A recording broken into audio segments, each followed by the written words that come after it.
कि उसका जल्दी से जल्दी इलाज हो सके और बेस्ट ट्रीटमेंट वो दे पाए।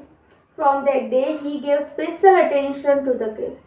उसी दिन से डॉक्टर ने उसे स्पेशल अटेंशन, वो केस पर स्पेशल अटेंशन देना शुरू कर दिया। Doctor Berner for the disease for months.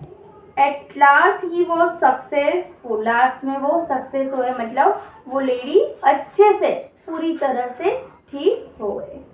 The woman was completely cured, but she was not rich and was worried about paying the hospital bill.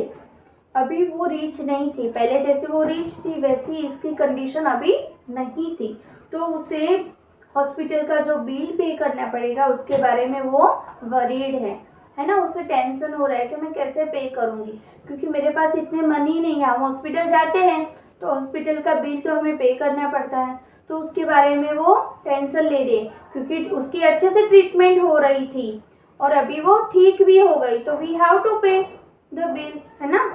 लेकिन उसके पास इतने पैसे नहीं है, तो उसके बारे में वो भी सोच रही है। Doctor Berner asked the hospital to send the bill to him. Doctor Berner ने हॉस्पिटल का बिल भिजवा दिया। He looked at it, wrote a note and sent it to her room along with the bill. उन्होंने एक note लिखी और bill room में भिजवा दिया। The woman was afraid to look at it. Woman जो लेडी है वो बिल देखकर डर गई कि अभी अब क्या करूँगी मैं, मेरे पास तो इतने पैसे हैं नहीं, कैसे मैं बिल पे करूँगी। She was sure that she would have to spend the rest of her life paying it off.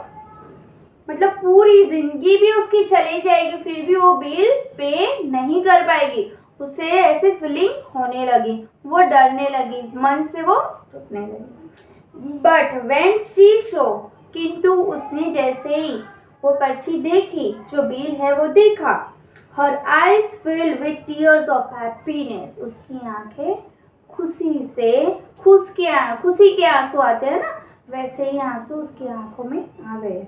The bill was cancel, bill cancel हो गया था। On the note return by doctor burner were the words. Doctor burner के words में वहाँ पे note लिखी हुई थी, तो वर्ड्स क्या थे? Bill paid years ago with a glass of milk. Already bill paid है, तो कैसे? तो a glass of milk doctor Kevin burner.